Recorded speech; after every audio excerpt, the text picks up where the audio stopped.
മഹാവിഷ്ണുവും പാർവതിയും ചേർന്ന് ജലന്ധരനെതിരായി ശക്തമായ പദ്ധതികൾ ആവിഷ്കരിച്ചു. വീണ്ടും ശിവനും ഗണങ്ങളും ദേവതകളും ജലന്ധരനെതിരെ പോരിനൊരുങ്ങി. അടുത്ത ദിവസം രാവിലെ തന്നെ ഭർത്താവ് പരമശിവനുമായി യുദ്ധം തുടങ്ങുമെന്ന് വൃന്ദ അറിഞ്ഞപ്പോൾ മുതൽ അവൾ ഭർത്താവിൻ്റെ ക്ഷേമത്തിനായി പ്രാർത്ഥന ആരംഭിച്ചു. അവൾ ധ്യാനത്തിൽ മുഴുകിയിരുന്നപ്പോൾ ആരോ തൻ്റെ അറയിൽ പ്രവേശിക്കുന്നത് അവൾ തിരിച്ചറിഞ്ഞു. ഇമകൾ തുറന്ന് ആ ആളിനെ കണ്ട് അവൾ ഞെട്ടി. തൻ്റെ ഭർത്താവ് ജലന്ധരൻ അവളുടെ മുൻപിൽ വന്ന് അഭിമാനത്തോടെ പറഞ്ഞു, ഞാനത് ചെയ്തു, ഞാൻ ശിവനെ പരാജയപ്പെടുത്തി. ഇപ്പോൾ പ്രപഞ്ചത്തിൽ എന്നോളം ശക്തനായി മറ്റാരുമില്ല.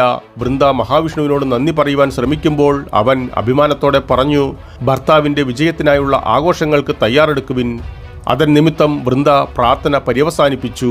ശിവനും സാക്ഷാൽ ജലന്ധരനും തമ്മിൽ വീണ്ടും പുനരാരംഭിച്ച യുദ്ധത്തിൽ ആ നിമിഷത്തിലാണ് ശിവൻ തൻ്റെ തൃശൂലത്താൽ ജലന്ധരൻ്റെ നെഞ്ചിന് നേരെ കുത്തിയത്. തന്നെ സംരക്ഷിച്ചു വന്നിരുന്ന പത്നിയുടെ പ്രാർത്ഥനയുടെ അഭാവം നിമിത്തം ആയുധം ജലന്ധരൻ്റെ മാറിടം പിളർക്കുകയും അവൻ മൃത്യുവിനു മുൻപിൽ അടിയറവ് വയ്ക്കുകയും ചെയ്തു.